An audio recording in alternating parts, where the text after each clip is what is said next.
All right, here we are, starting the live stream for September 2017. I can't believe it's September already. So a little bit early. Well, no, I guess it just turned 3 o'clock.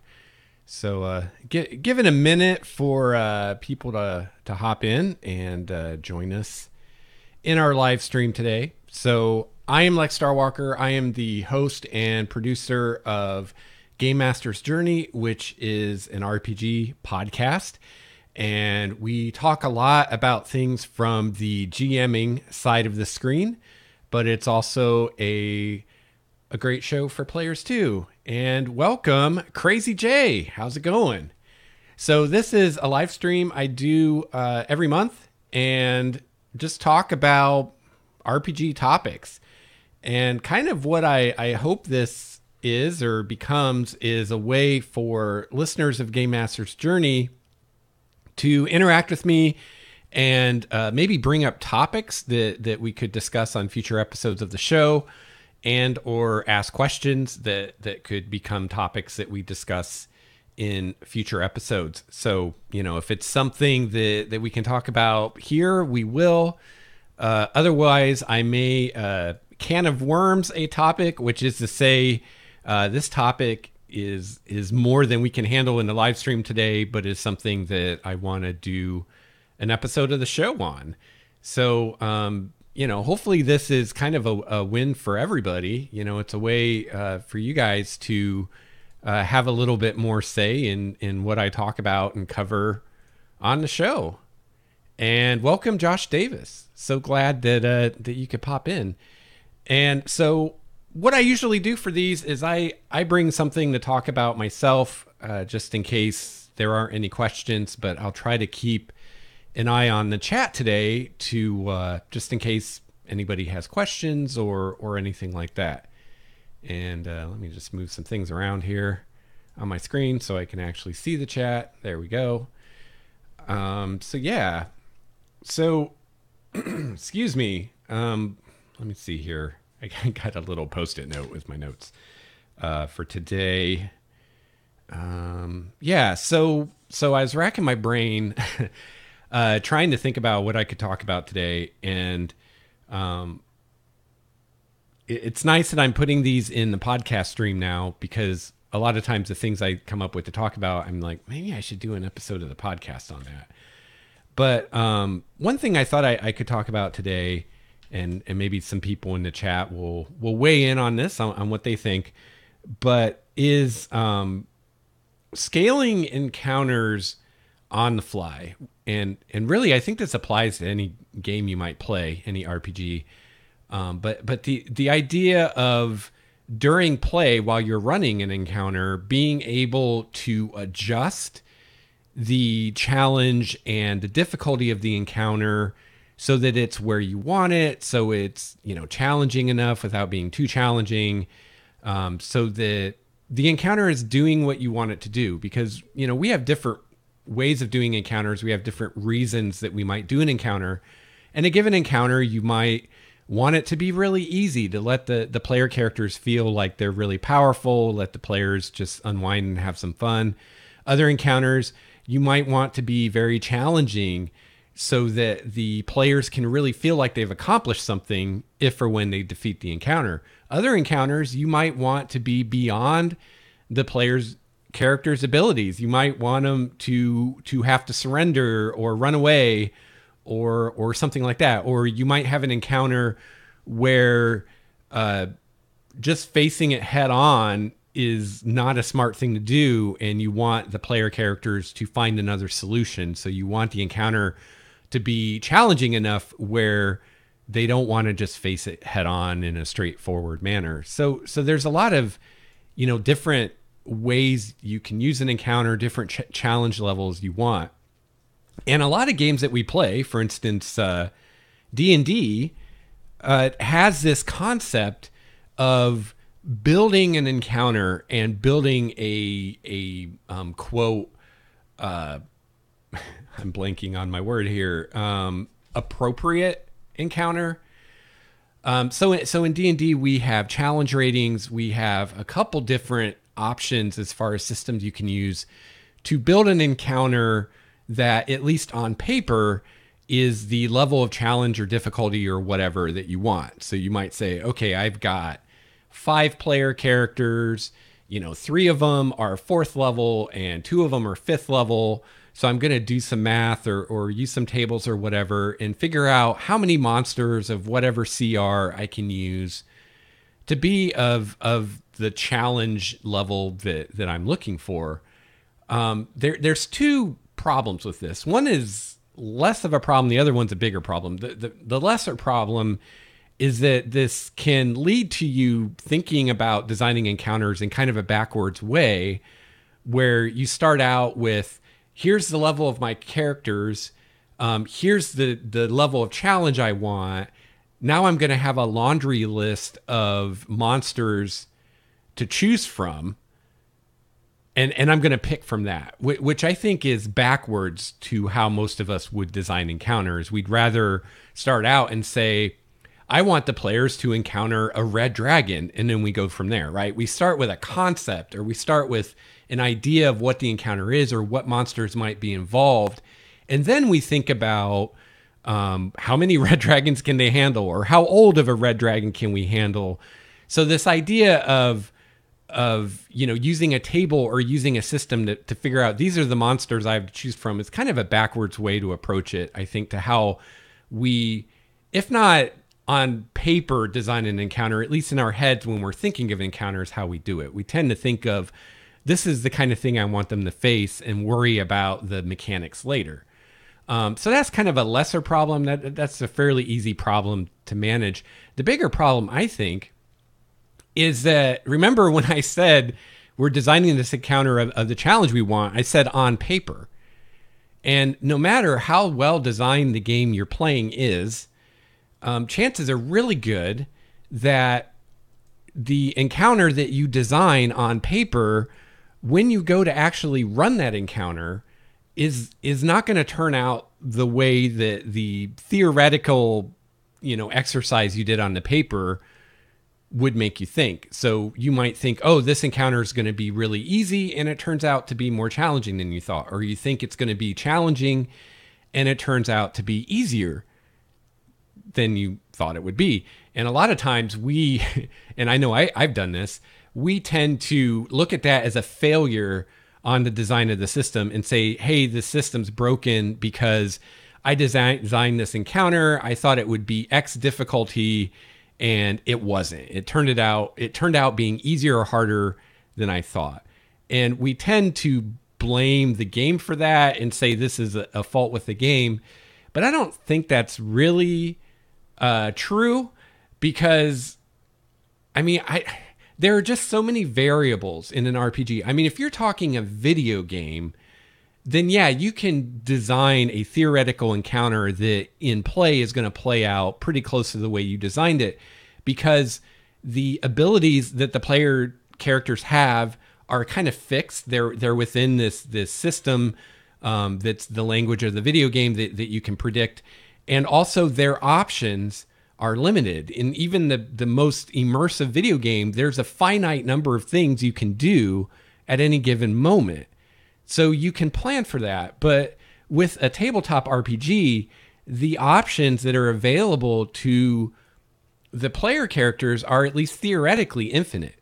They can easily come up with a strategy or a solution that you as the designer or the game master never thought of and could not anticipate and could not plan for.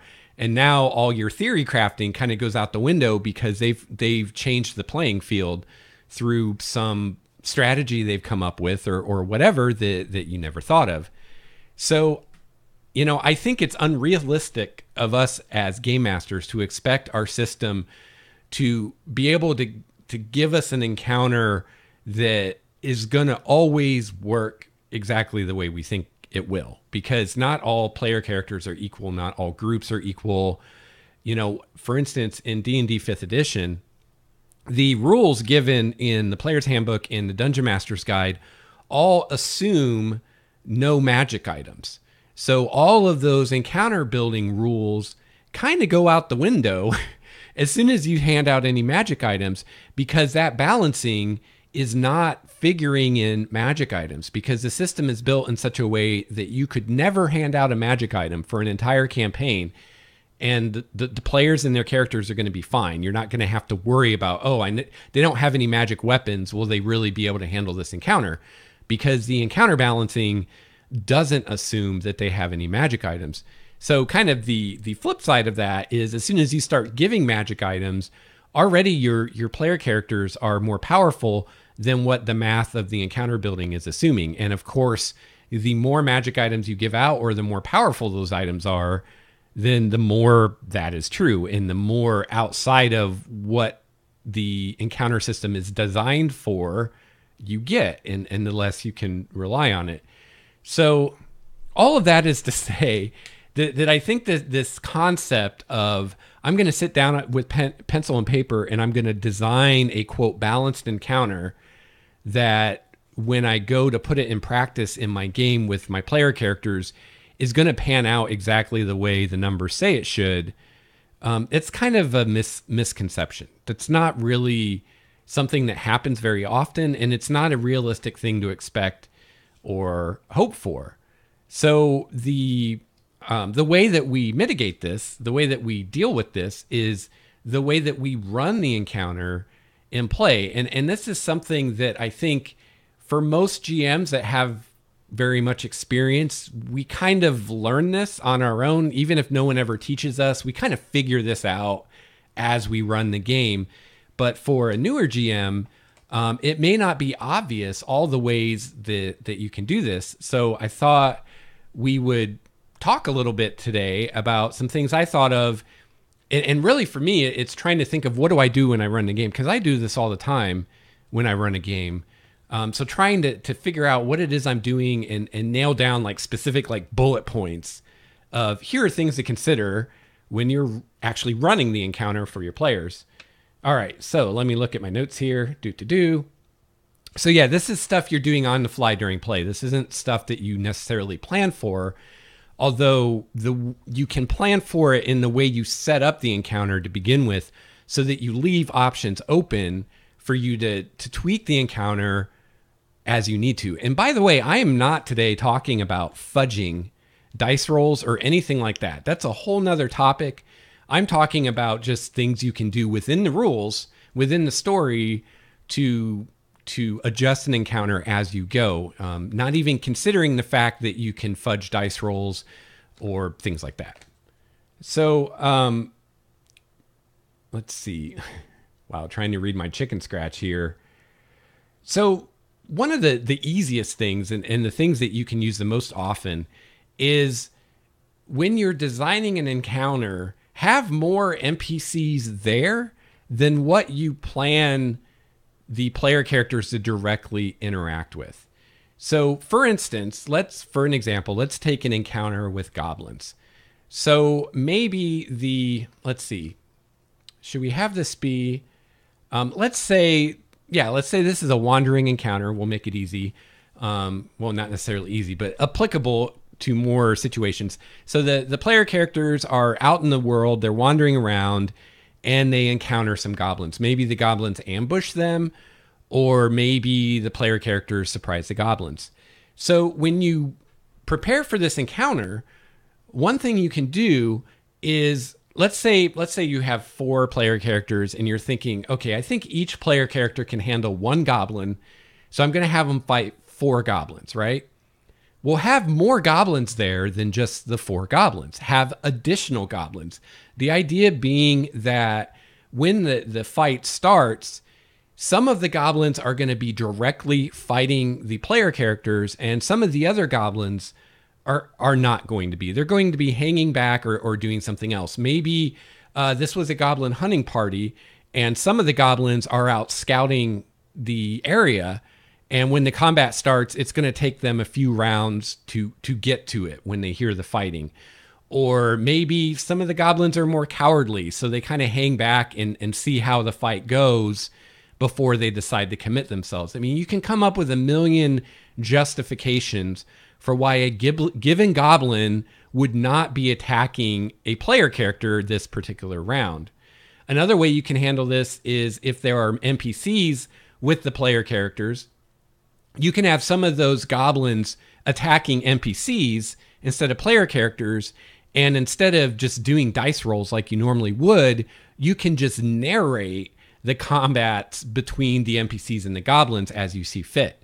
Instead of, wasting time rolling dice and subtracting hit points and stuff, just say, oh, well, your squire is over here dueling with this one goblin, and you can decide how long that duel takes and who wins and stuff like that. Just kind of, you don't need dice to do that for you.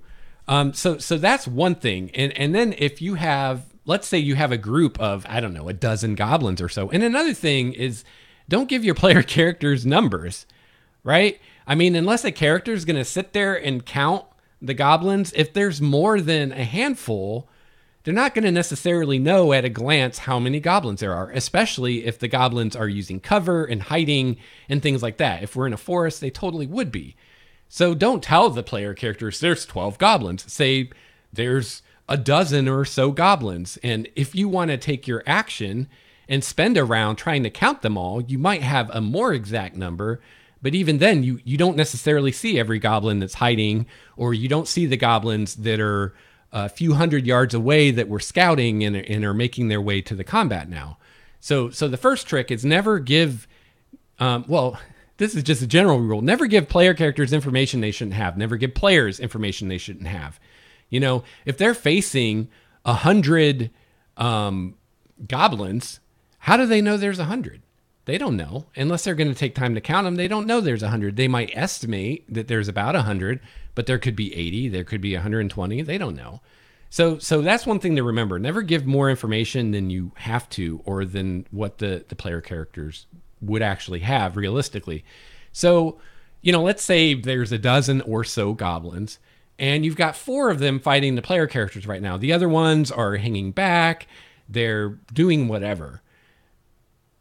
If the fight goes about the way you like, and you're like, okay, this is working out about the way I want it to, then when the player characters defeat those 4 goblins, the rest of them are like, okay, these guys are too much for us. We're just going to lose more of our band, and they retreat.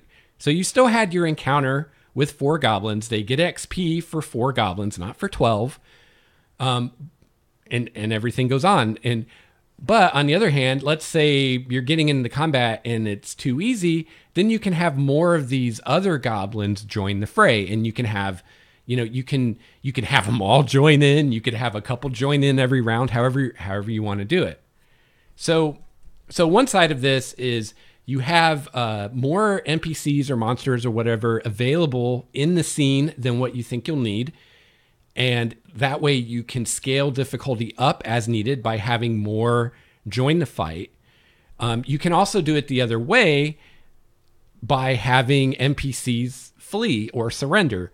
So let's say the 4 goblins attack, and they're just giving the player characters a really hard time, and maybe a character goes down or whatever, and you're thinking, oh, this is a little harder than I wanted it to be. You could have one of those 4 goblins throw down his weapons and surrender, or run away.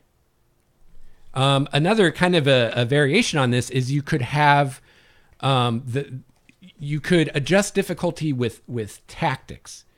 So maybe one of those 4 goblins runs away and invokes an opportunity attack doing so. Does something not very smart because he's so scared or whatever. So, the tactics that the NPCs are using will greatly affect difficulty as well. Now, of course, your tactics should always be informed by the intelligence of the creature or NPC involved.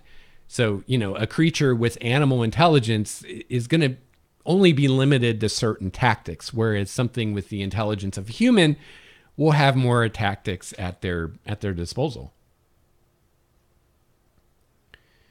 So this also brings in this concept of waves, which you'll hear people talk about, which is the idea of, instead of throwing 12 goblins at the PCs all at once, first you throw a few at them, and then a round or so later, some more come, and then more come, and then more come. And you can keep having these waves come in as needed. to make the combat either as difficult as you want or as long as you want, or whatever you're trying to accomplish. So by having more NPCs than you quote need, you make it possible to have these waves that you can add on the fly. Another way that you can, and I already kind of touched on this, is that you can scale difficulty is with morale. Okay, so everybody who fights for a reason. And most times people or even monsters aren't going to fight to the death. There are times where someone feels that what they're fighting for is worth sacrificing their life for. And you'll know those times as a DM. But most of the time, that's not the case. And when a monster or an NPC gets seriously wounded, or when the fight seems to be obviously going against them, like a lot of the goblins have fallen to the PCs, there's always a chance that a given combatant will say, screw this, I'm out of here, and run away. Now, you can do this just using your judgment as a GM and just decide if or when combatants flee. Or if you want to use a system, for D&D in the DMG, there's a morale system, which is basically just a wisdom saving throw. And so you can have the NPC make a wisdom saving throw, and if they fail that, it represents the fact that they've become so afraid or so demoralized that they're going to flee, or they're going to throw down their weapons, or they're just going to quit fighting. The goblin could realize, okay, I can't disengage right now. I'm just going to take the dodge action. So I'm not going to attack anymore. I'm just going to go completely defensive until I get a chance to get out of here. All right, let's see. And also on the other side, again, with this idea of waves, you can also have reinforcements arrive. So let's say you have a dozen or so goblins, and they get into this pitch battle with the PCs, and you're throwing more goblins at them in waves, and the PCs are just cleaning house with these goblins. You could always have another goblin band happen on the scene, or some other creature. If they're in a forest fighting, it's going to make a lot of noise. And if there's any kind of apex predator around, it might come looking for food. So you can always have in the back of your head some ideas for additional creatures that can come in, or even completely different creatures that are in the area that could come in a fight if you need it to be tougher, if it's going too easily. Let's see. Yeah, and I already kind of mentioned this too, but also, you can really adjust that difficulty dial with the tactics that the NPCs use. So a perfect example of this is a tactic that players will often use in a game like D&D, which we call focus fire, right? And you will, if you watch actual plays, you'll see this, or in your own games, you'll see it, where a newer player will come in and they're just attacking whoever, and all the other players are like, focus fire. We all got to, attack the same creature and bring that down. And the way that games like D&D work, where you just have a pool of hit points and you fight just as well at 1 hit point as you do at 100 hit points, that tactic makes sense to, okay, we're going to focus all our damage on one thing, take that out of the picture, and then go to the next, as opposed to spreading your damage around. So, as a dungeon master, you can use these same tactics. So if you want a battle to be really difficult and really scary and challenging, have the NPCs focus fire. Have them focus fire on either the weakest character defensively, the one with the lowest armor class or the least amount of hit points, or both. Or have them focus fire on the healer, or have them focus fire on the character who's doing the most damage. And again, you can adjust that difficulty by who they focus fire on. I mean, if they're for some reason stupid and decide to focus fire on the quote tank of the party, which I would say should almost never happen unless you're fighting things that are, even animals, I think would be smart enough not to do that. But if you focus fire on the tank, the guy with the most hit points and the highest armor class, that's going to be a really easy encounter, because he's not going to take much damage. And especially compared to what he can take, he's not going to take much. Meanwhile, all the more vulnerable characters are kind of safe and can do their thing unmolested. On the other hand, if you focus fire on the weakest character, then that makes the battle very hard, because once that character goes down, it's going to be a lot harder for the rest of the player characters to succeed. And, kind of as an offshoot of this, another thing you can think about is how ruthless are these opponents? Are they the kind of people when a player goes down on the ground unconscious, presumably, or maybe dead, you don't know, in combat, you don't know. Are they going to be like, okay, that guy's dealt with, we go on to the next guy? Or are they going to do a killing blow, a coup de grace, just to be sure the guy doesn't get back up? The second option is a lot more difficult and a lot more deadly of an encounter than the first one. Now, of course, you want the things you do to make sense in world, in story, but there's a lot of reasons why a given NPC or monster might use better or lesser tactics and might even change their strategy in the middle of a fight. So one reason a monster might use less tactics is overconfidence. Maybe they think the player characters are weak and not a threat and not a challenge. And so this monster or this NPC isn't really committed, isn't really fighting to their utmost, because they are they're disparaging of these characters. And by the time the characters prove their mettle and the monster starts to take them seriously, maybe it's too late.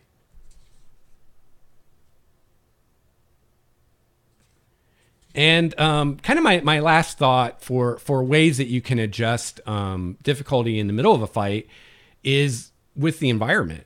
So you can easily have something happen in the environment that causes an environmental hazard, which is now you could have that make it more difficult. So this is a hazard that's going to affect the player characters and make it more difficult.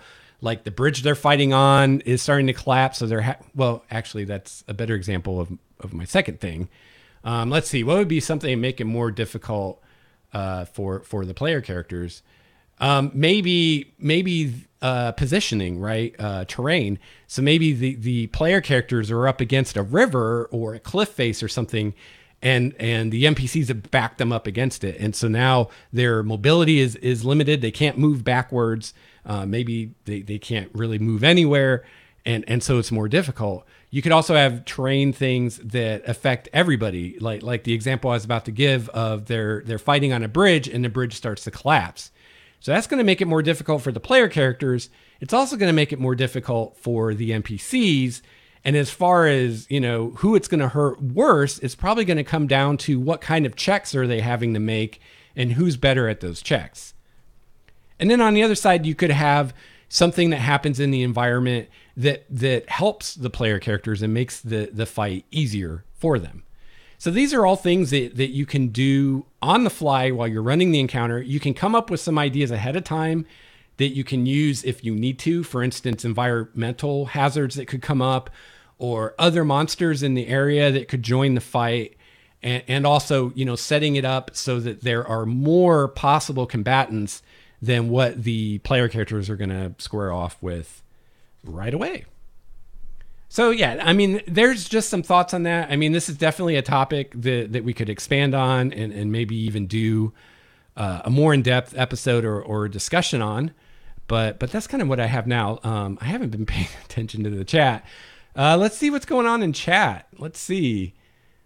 Welcome Dylan and Dean. Dylan says the players will never surrender no matter how much you encourage it. Yeah, that's not been my experience. So I don't know if that's true of your players. If your players never surrender, I'd say it's past time that you as a DM teach them to surrender or flee. If that were me, if I had a group that I'd been running for any length of time and they never ran away, they never surrendered, I would come up with an encounter that they would have to. It's like you're either going to run away, surrender, or die, because that's like a thing every player character should learn, is when to fight and when to run away. Right? It's very fundamental. Let's see. Someone comments, Dean comments on my bass in the background. Yes, that's my bass I'm learning to play. Let's see. Crazy J says, that's the beauty of tabletop RPGs, unpredictability. As a GM, I often look forward to the challenge of coming up with something on the fly, be it an encounter or an area of the world. Yeah, absolutely. And this is part of prep. People will talk about preparing to improvise. So in addition to preparing, the NPCs that they're going to interact with and the regions that they're going to be in and all that stuff that is going to happen that you can prepare for, you can always do things to help yourself if you do need to improvise something. Things like, having a list of names, having some quote random or what I call non-story encounters in your back pocket that you can kind of run anytime, anywhere. Like I discussed in a recent episode when I was talking about encounters. So things like that. There are some great tables in the DMG that can help you improvise, help you generate a random building in a city or the name of a tavern or a random NPC or all kinds of stuff. So yeah, that's awesome stuff.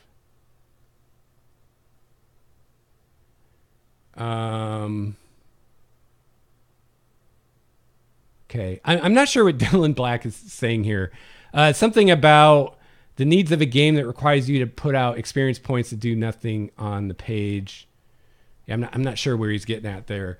I don't think that's true. Any game that you run that has combat, you're going to have encounters and you're going to have a desire for that encounter. It has nothing to do with experience points or how that game levels. It has to do with, I want there to be a combat and I want to have some control over how challenging that combat is. There's a very huge difference between a combat that's just a face roll for the player characters.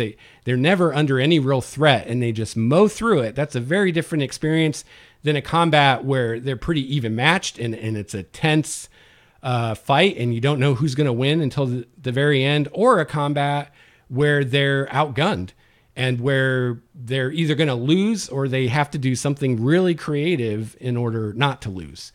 So as a GM planning an encounter, you usually have an idea of, where on that spectrum you want this encounter to be. And this is what I'm talking about is how to make that happen above and beyond whatever your game system has as far as tools to help you kind of prepare for that ahead of time. Because what I'm saying is, at least this has been my experience in every game I've played, no game can help you theory craft an encounter that's always going to work exactly the way you want it to. Because the game can't predict everything the player characters might do.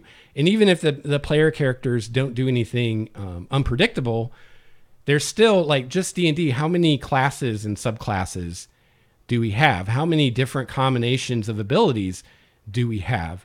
So you can't really, it's hard to assume anything about a D&D, about a quote average D&D party. Do they have access to healing? Well, maybe not. Do they have access to, like crowd control effects or magic? Maybe not. They may have a lot of it. They may have none of it. So it's hard for a game to really tell you this is how hard this encounter will be for your group when there's so many variables that you can't predict.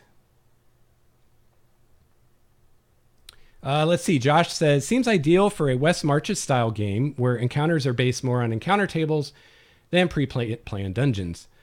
Yeah, I mean, I don't know. I think this is really equally applicable to any kind of campaign. As far as the West Marches thing, it really depends on your approach. If you're doing it like the dice are the masters of all, and I roll in front of the screen, and what I roll, the players roll their encounters, and what that is what it is, then it kind of goes against the philosophy of that to use these techniques to dial up or down encounters, because kind of that whole philosophy is, the dice decide and the players encounter what they encounter, and it may be super easy, it may be super hard, it may be impossible. It's just the luck of the dice and where they go and what they do. Where this is more where you're controlling that to some degree, and you're in a position where you're like, oh, this fight's too easy, let's amp it up, or oh, this fight's too hard, let's dial it back a little bit. So they're different GM philosophies.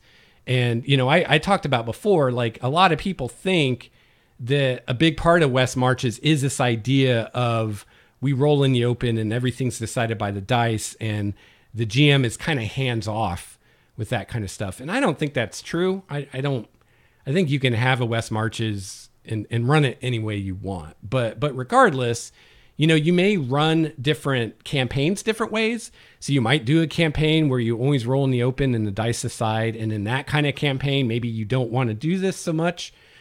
But, you can change the way you do it, even from one session to another or from one encounter to another. So you could have one encounter where you're like, I'm doing it as I rolled it and that's what it is. You could have another encounter where you're going to adjust it on the fly, like what we're talking about today.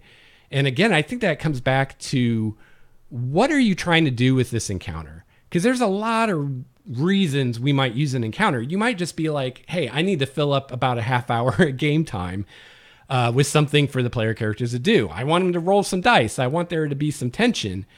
And, if that's your goal, then it may not really matter that much how challenging the encounter is. On the other hand, if this is like the final boss fight of your adventure, then you probably don't want it to be a face roll. And I think that using these techniques we've been discussing today to control that difficulty is a better way to do it than just adding hit points to your monsters behind the screens, which you'll see some GMs recommend that. They'll be like, oh, if your boss is going down too fast, just give him more hit points. The player characters won't know. And it's like, yeah, you can do that, but that's like the newbie way to do it. We're not here to talk about the newbie ways because everybody can figure that out. We're trying to find like more advanced, more effective and satisfying ways, because the problem with just adding hit points is that's completely meta, right? That is outside the reality of the story you're creating. If you think about it, in this world, suddenly this ogre you're fighting just got more powerful. And maybe the players don't realize it because they don't know how many hit points he has. But if you do this consistently over time, they're going to figure it out eventually. That, all of our fights tend to take about 6 rounds and they just magically have enough hit points that it takes 6 rounds to defeat them. Sure seems like the hit points aren't even defined ahead of time and the DM's just, doing whatever behind the screen so that the fight takes 6 rounds. These techniques we're talking about today are things that make sense in world. They're things that the characters can see happening, ways that the situation, that the battle is changing organically, fluidly during the combat, that explains why it's harder than they thought it was going to be. It's like, well, at first we thought we were fighting 4 goblins and that wasn't so bad, but more of them keep coming and we see shadows of more of them in the trees. So there's even more than we're fighting now, so that makes sense why this takes 6 rounds instead of 3, or some of them run away, or suddenly there's a rock slide, or one of the goblins sets the forest on fire, or whatever. These are all things that have a reality in the game that the characters can perceive and react to, as opposed to a meta solution of, I'll just give the ogre more hit points behind the screen. And, one of those could lead eventually to disgruntled players. The other, I don't think will so much. And if you pull it off right, it's just going to make the game seem more realistic. It's going to help with immersion, because it's like, well, our combats aren't these static things. The combat that you're in round 6 might be totally different than the combat you thought you were in round 1. And that, to me, more aligns with how this would probably happen in real life, and more aligns with what we see in novels and movies and other storytelling media where we have these kinds of fights. The heroes are often surprised when the opponents have reinforcements, or they suddenly reveal abilities the heroes didn't know they had, or technology they didn't know they had, or it turns out to be a trap. all kinds of stuff. So, yeah, I think, if you're just basically quote cheating, which that's a whole nother discussion if the GM can even cheat. But if you're fudging rolls or you're adding hit points or you're changing armor classes behind the scenes, behind the screen, that's something that if the players figure it out, they could resent and could make them very angry, as opposed to these things you're doing in world and story where it's more above board. It's more open what you're doing, and it makes sense. So it's less likely to create resentment. Let's see. All right. So Josh asked, do you always take the average hit points for NPCs, or do you ever roll their hit points? Yeah, sometimes I roll them. I will often use the average just because it's easy and it saves time, especially like if I'm coming up with an encounter on the fly. I'm not going to sit there and roll hit points. I'll just use the average. But sometimes I will roll, or sometimes I'll use something other than average. So, Wizards has talked a lot about if you want to make an opponent tougher, give them maximum hit points. And so average is 50%, maximum is 100%, and there's a whole spread there. So sometimes I might give an opponent 75% of their maximum hit points, or the maximum total hit points they could have, if you know what I mean. So yeah, it just varies. It depends on what I want to do with the encounter, how much time I have to prep. A lot of times if I have extra time, I will roll hit points for encounters just so that all the goblins don't have the same number of hit points. But you can also, if you're limited on time, you can achieve the same thing by just taking those averages and for each one adjusting it. Like, oh, this goblin has one more hit point. This one has one less. This one has two more. This one has two less, so that they're not all the same. Because that can get kind of meta, if the players figure out, oh, every goblin has 5 hit points, then they start making decisions about, oh, I'm going to, this is how many magic missiles I'm going to throw at this goblin, using information that their characters probably wouldn't have and don't really make sense. It's metagame stuff. So an easy way to avoid that is to not give them all the same number of hit points.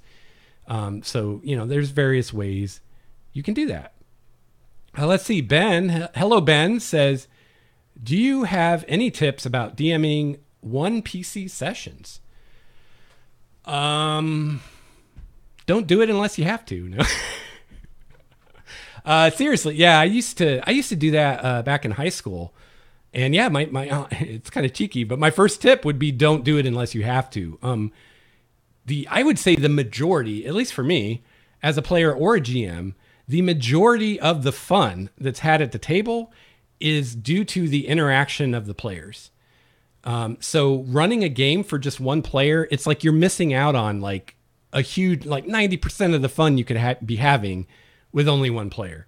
It also leads to all the awkwardness of, well, not only do I, the GM, have to role play everybody in the world, but there's only one player to role play their character. So at least if I have 5 players, there are 5 characters that can be role played by people other than me, so that, not everybody's the same kind of thing. So yeah, my best advice would be don't do it unless you have to. I mean, find more players. If you're really in a situation where you only have one player and you can't find anyone else, I don't know. That's probably a can of worms question. That's something like we could devote a whole episode to, because there's all kinds of problems with that. There's the interaction problem, which is what I've been talking about, which is there's really you and this other person to talk to, so there's not going to be any real interaction among player characters. It's I don't know. I honestly, me personally, I would just not play. I would rather not play than run or play a game with only one other person, because RPGs are a social experience, and you can't have much of a social experience with only 2 people. That's an intimate experience. It's not a social experience. So I personally, like I said, I haven't run something like that since high school, because I found it to be fairly, well, I was going to say unfun. It's not unfun. It's just way less fun than having a group. So if I could have a group, like I'd rather have a group. And if I can't, if it's just one player, I'd rather honestly do something else. But yeah, it's a whole can of worms because you got, not only the interaction side of it, but you've also got, this whole encounter balancing thing. Encounter balancing an encounter for one player, you're going to be really limited at what you can throw at them. And even something that theoretically they should handle, D&D as a system's pretty swingy, and that really hurts when you only have one player character. It could go south really quick, and it gets even harder to predict the challenge of encounters. So I guess if you're running for one player, these things we're talking about today will be even more important. And you're basically going to have to use these techniques for every single encounter because you're never going to know how a given encounter is going to go, because it's going to be as much decided by what that player rolls on a D20 as it is anything else. Because if they can't roll above a 10, one goblin could easily kill them, right? Or whatever. So yeah, that's tricky. Yeah, I would just find more players. That'd be my advice. There are lots of people, especially if you're running D&D. There are so many people that want to play D&D. But even if you're running something else, recruit some players. More players are, well, I was going to say more players are always good, but that's not true. There is definitely a point where you have too many people. But up until that point, more is often better. The more voices at the table, the better, as long as everybody, can get a word in edgewise. All right. So tore through that. Does anybody in the chat have any other ideas or suggestions about how we can, or how you as a GM adjust or scale the difficulty of an encounter on the fly, above and beyond just designing it ahead of time? And while I see if anybody has anything to say about that, I'll pull up the next thing. I'm glad I had 2 topics today. Although I guess we only have like 15 minutes left, but I thought that would take longer. Just powered through it. Make sure I didn't miss anything. Yeah.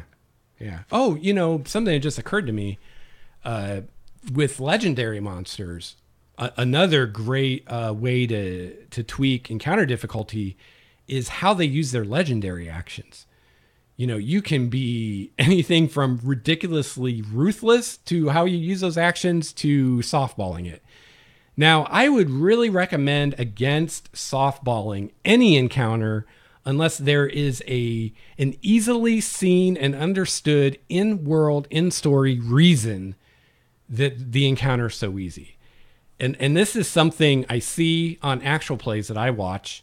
I'm not going to name names because I don't want to seem like I'm dissing other game masters. But this is something I see a lot in games that I watch, is where the DM is obviously softballing an encounter. He's not playing the monster as well as he should. The monster is not using its abilities like it should. It's not using things like flight or things like its legendary actions. The perfect example of this is the dragon fight, where the dragon just hangs out on the ground in melee range with the player characters for most of the fight and lets them beat on them. It's like, you're not using that dragon. You're not fighting with that dragon the way that dragon would really fight, unless the dragon is a total moron, in which case, how did it live this long? So I would say never, ever softball an encounter like that unless there's a reason, an in-story reason, and it's a reason that will be obvious to the player characters. Because even if, or the players, this is a case where even if it's not obvious to the player characters, as long as it's obvious to the players, you're okay. Because the problem is with the players and their perception. If the players think that you're softballing the encounter, which is to say, Lex is taking it easy on us, the beholder isn't even using all of his eye rays, or he's not flying, or he never uses the disintegrate ray, right? Lex is taking it easy on us. That's what I call softballing. And if the players perceive that encounter, you've just wasted all your time, because if they win, who cares? Like, Lex just handed it to us. Who cares that we won? It's not an achievement, right? And if we lose, if Lex is softballing and we still lose, God, do we suck. What a demoralizing moment that will be for the players. So if you're going to softball, you want the reason to be obvious, at least to the players, if not the characters, so that the players are like, okay, yes, the dragon isn't flying like it should be, but the reason it's not flying is because it's chained to this adamantine column or whatever, right? There's a reason that they can see, and it's got to be a reason they can see, because if there is a reason but the players don't pick up on it, they're still going to feel like you're softballing, which is, it's still going to have all the negative impact that it would have if you were really softballing. So I would always avoid that. And that's another nice thing about having, thinking about in-story reasons for why things happen, is it avoids that. It's one thing if the goblins never use their ability to hide as a bonus action. Like that would be softballing. Like they would do that. So me not using that is either me just not understanding how a goblin works or I'm softballing. But goblins being frightened of the fact that the barbarian just killed 3 of them on his turn, and they decide, screw this, I'm out of here, and they run away, even invoking opportunity attacks in their rush to get the hell out of there. That's not softballing, because that makes sense. The players can see that and say, okay, we did obliterate them that first round, and it makes sense that, they are intelligent creatures, that they would have self-preservation and they would run away. So I think there's a huge difference. And again, it's all player perception. So it doesn't even so much matter if you are softballing or not. What matters is if the players think you are. So you could not be softballing and the players think you are. Like maybe I've had this happen where I'm running a monster and maybe it has an ability that I didn't notice or I forgot about, but the player knows about it and I'm not using it. And the player thinks I'm just taking it easy on them, when in reality, I just screwed up. But the perception is still, I'm softballing. So it's still going to have all those negative consequences. Okay. I feel like I was going somewhere with that and I got derailed. And now I can't remember where I was going. So yeah, okay, cool. I don't have to use the other topic. We can save that for another day. That might actually be a good topic for an actual episode, which was I was going to talk about some stuff in my timeline for my World of Primordia that I came up with. But that would be a good thing to talk about in a future episode. Real quickly here, just while I wait to see if anybody else has anything to add to this discussion, I just want to let you know, over at starwalkerstudios.com on the blog, starwalkerstudios.com/blog, I have an article that I wrote sometime. Well, it's not really an article, but I have a post that I made some time ago, and let me see exactly what it's called. Right now, it's the top post in the blog, called Compilation of Sage Advice Segments on the Dragon Talk podcast. So Dragon Talk is Wizards of the Coast's official D&D podcast where they talk about all kinds of D&D stuff. Sage Advice is one segment that they occasionally do. They don't do it on every episode. But on Sage Advice, they have Jeremy Crawford on, who's the rules lead for D&D. And he will talk about some bit of rules trivia about the game. So like I said, they don't have these on every episode. And I really, really enjoy the Sage Advice segment. I don't so much enjoy the rest of the podcast. So I find myself going back to those. And I've actually ripped them out for myself. And I have an MP3 I made of just all the Sage Advices back to back so I can just listen to them. I can't give you that, unfortunately, because of IP reasons. But what I did do is I made this blog post and I compiled all the ones they've done so far, starting in November of 2016. And I have a link to the page on the D&D website where you can find that specific episode. I have the start time of the actual Sage Advice segment if you just want to listen to that segment. And I also, just today, I added download links. So you can download them directly just from my blog, those episodes. So here are the topics they've covered so far: armor class calculations, the lucky feat, spell targeting, temporary hit points, reactions, druid wild shape, stealth and invisibility, multi-classing, rules and rulings, magic items, and grappling. And so each of these, they go into a deep dive on some bit of the rules, and it's usually, if not always, a rule that is commonly not understood, that people get confused about, or that people ask Jeremy Crawford about a lot on Twitter and by email. So they're really useful. If you're running D&D, they're super useful to help you not only understand the way the rules work, but what I really enjoy about it is understanding the thought process behind the rules and the design philosophy.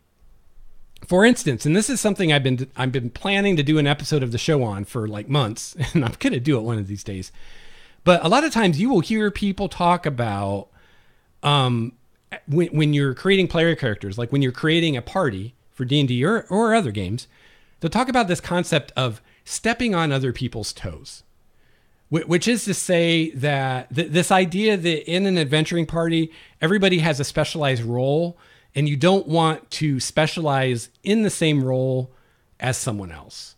So if someone's the rogue who like picks pockets and disarm traps and everything else, you, quote, shouldn't make another character that does the same thing, because that would be, quote, stepping on someone else's toes. And I argue, and Jeremy Crawford doesn't come out directly and say this on the show, but I argue that is actually a holdover. That's something that may have been, probably was true in previous editions of the game, but it's something that either is far less true now in 5th edition or isn't true at all.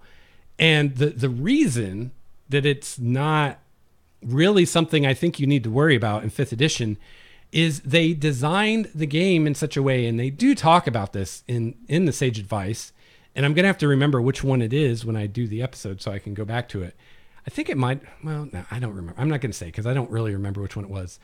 But Jeremy Crawford talks about one of their philosophies when they designed the game was, I think he referred to it as like many paths up the same mountain. This idea that any niche in the game, any ability in the game, whether that's picking pockets or casting spells or healing or whatever, any role in the game, any ability, that kind of niche thing that a character could specialize in the game, there are multiple ways to do that. There's not just one way to do that. So for instance, if you want to be someone who can use thieves tools and pick locks, obviously you can be a rogue and do that, but there are other ways you could have that ability. There are certain backgrounds that give you proficiency with thieves tools, for instance. So, you know, this idea of stepping on toes isn't as big a deal anymore, because there are so many different ways that you can get anything that you need, any ability that a party needs. You can get it through someone takes the right class. You can get it through someone takes the right background. You could get it through someone takes the right feat. You could get it through someone takes the right spell, or someone has the right magic item. So, you know, there's multiple paths up any mountain.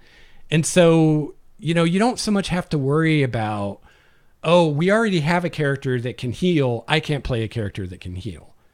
You don't have to worry about that. You know, chances are good. You're going to have whatever bases you need covered. And if you don't, there are multiple ways you could cover that deficiency.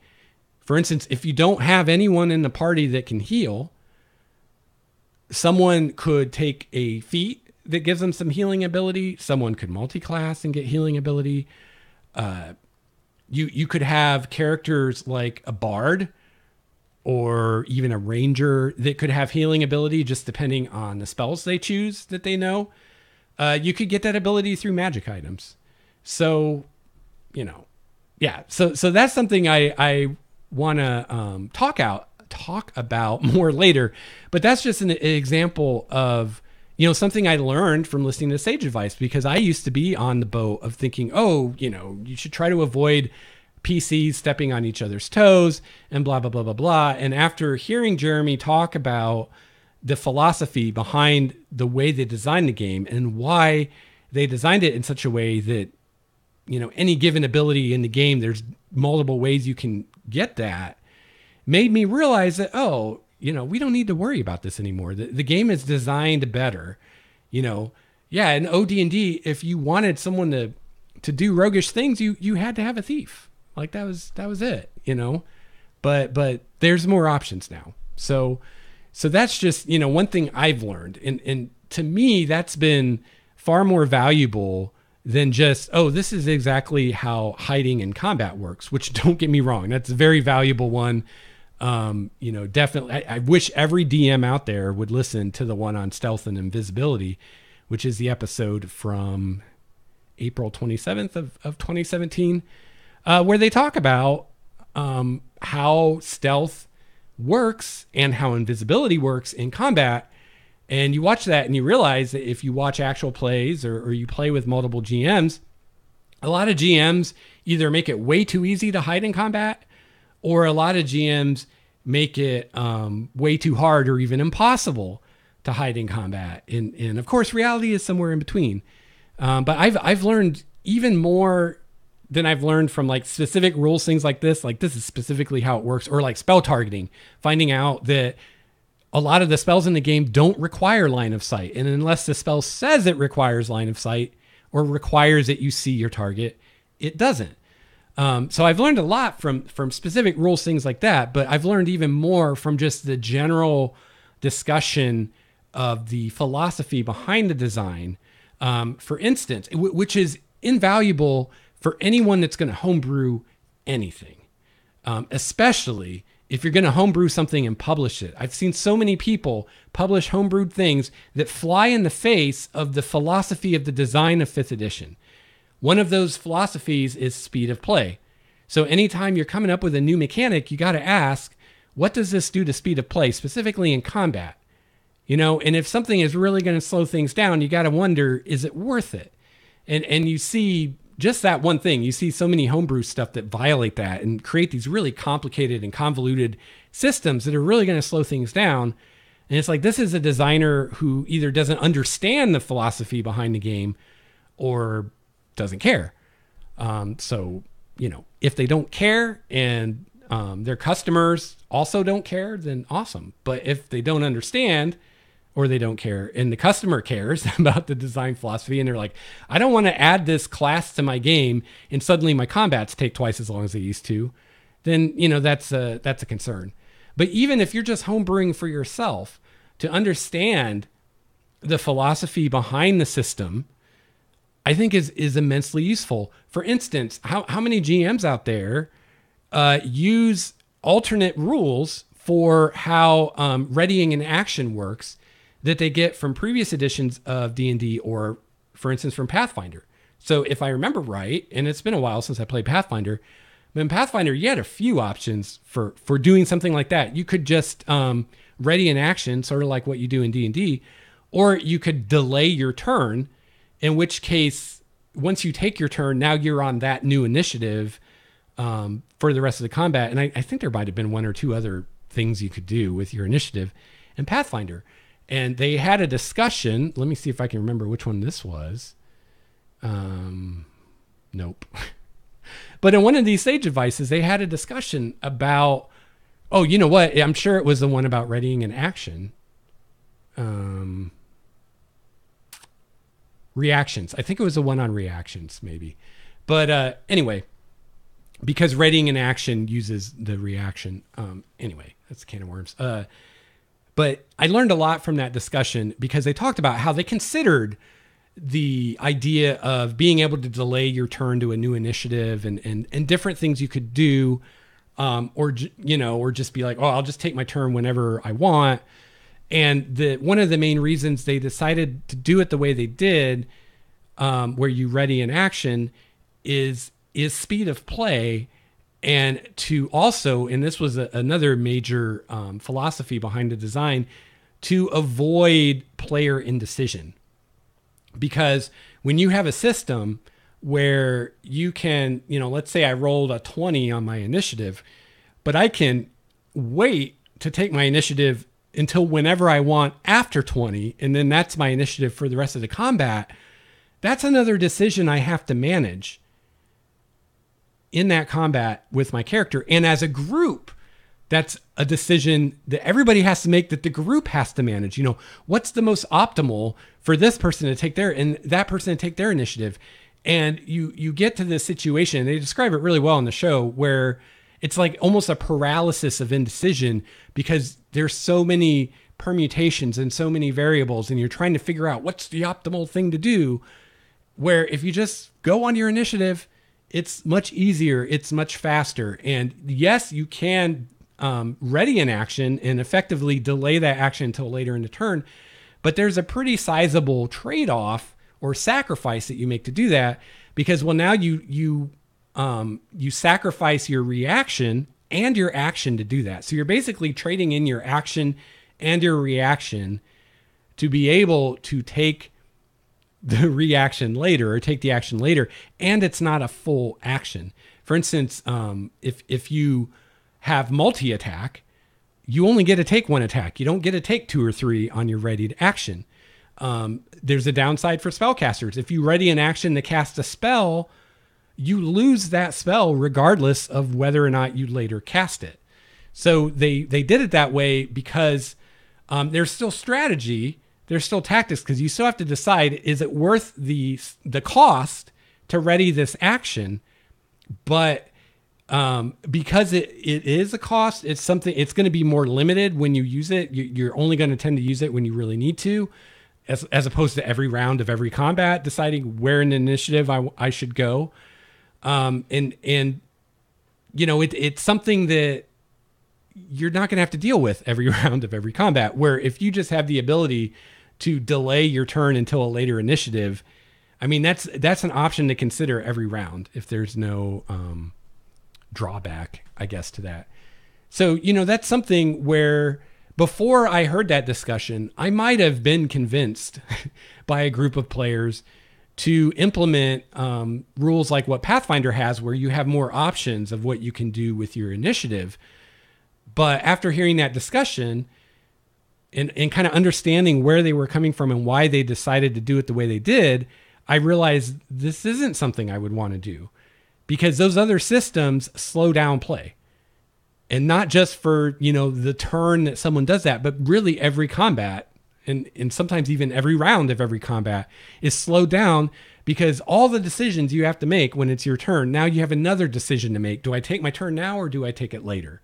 It's hard enough to decide where to move, what spell to cast, how to use your bonus action, all that stuff, without adding yet another very complicated thing that involves the whole group. So now that I understand that, I wouldn't even consider it. I'd be like, no, the combat is already as slow as I ever want it to be. I don't want to ever do anything to slow combat down more, because it's already, if it gets any slower, it's going to become a slog. And we don't want that. I mean, I used to play 3.5 in Pathfinder, and that would be one of my biggest criticisms of those systems, is that combats took forever, and they lasted long beyond the point where they weren't really fun anymore. So I appreciate the efforts taken to avoid that in 5th edition.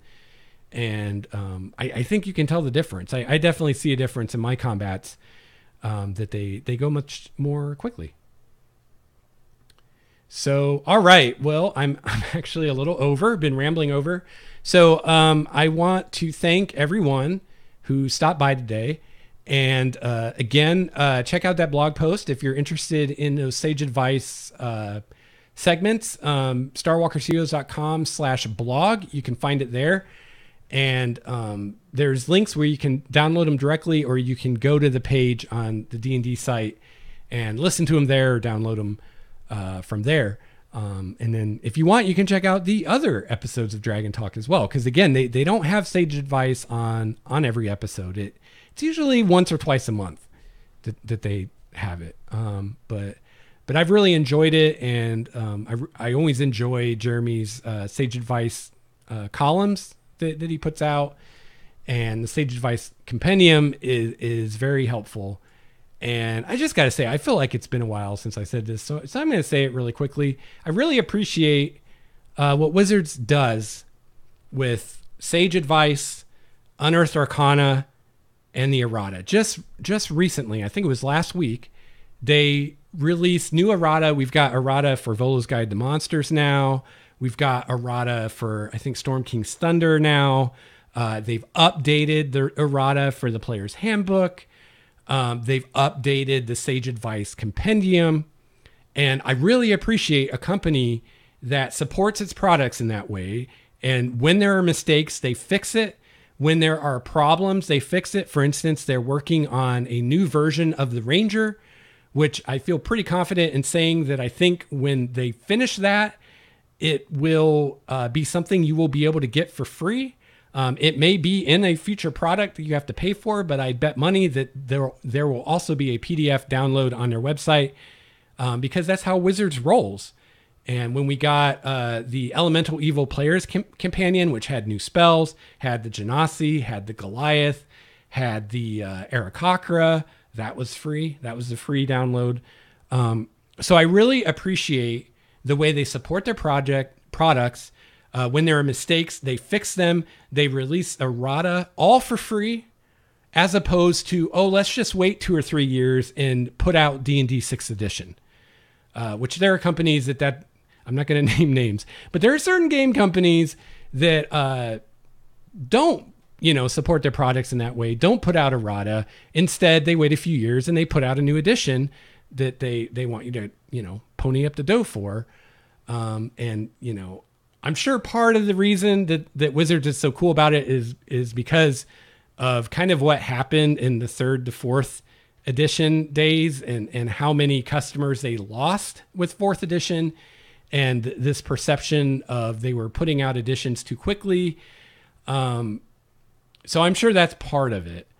But at the end of the day, it's just good customer service. And they, if you have problems with your book, if your pages are falling out, they replace that completely free of charge. And I did an episode of the show about that, so you can check that out if you want to know how that works. But I just really appreciate it because not everybody does that. Not even the big game companies that you'd think would and should do that. So we're really lucky, those of us that play D&D, to have such great support and to have, people like Jeremy Crawford and Mike Merles and Chris Perkins, who are very generous with their time on Twitter, answering questions, doing the Sage Advice, doing Unearthed Arcana, which is new game content, which again is free. I mean, it's beta, but it's free. And it's really great. I really appreciate it, especially like I said, when there's other game companies that don't do that. So, I and the basic rules. That's something, gosh, I wish every game did that. I wish every game had a light version that was free that you could, when you have new players, just be like, hey, download this PDF. It's got the gist of what you need. You don't need to buy a book right now to play. If you love the game and you're going to, it's going to be a hobby for you, then yeah, buy the book. But for now, just do this, So, a lot of games we gotta find ways around the fact that, our new players that are new to the hobby don't want to buy a $50 or $60 book. So we got to find some way to get the information to them, which may or may not be technically legal, if you know what I'm saying. So I really appreciate companies that provide a free version of the game. And I just think it's smart, if your game's any good, people will play it. They'll like it. They'll want to play it more. Presumably your free rules aren't going to have everything. So once they get serious enough about it, they're going to want the actual books anyway. So, it seems like a win-win. And it seems like those players who try the rules for free and end up not liking the game, the loss of those sales to those people, I don't think is really a loss, because at least if it's free, they're probably not as likely to go tell everybody how much they hated your game. So I don't know. I think it's a good strategy. It'd be interesting if Wizards could give us any information about like how many downloads they get of those free PDFs. That'd be interesting to know. I bet they get a lot. But yeah, so I'm going to wrap this up. Again, I do this every month. I do this live stream first Wednesday every month at 3 p.m. If you couldn't make it this month, hopefully you can make it next month. So that will be in October. The first Wednesday in October is October 4th, 3 p.m. Pacific time. We'll be doing this again.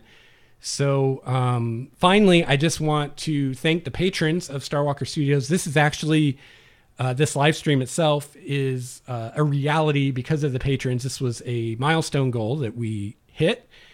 And further goals are to do this live stream more often. So if you dig this and you'd like to see this more than once a month, become a patron, make it happen. So thanks for watching and thanks for listening to Game Master's Journey. I will be back next month, if not before. Game on.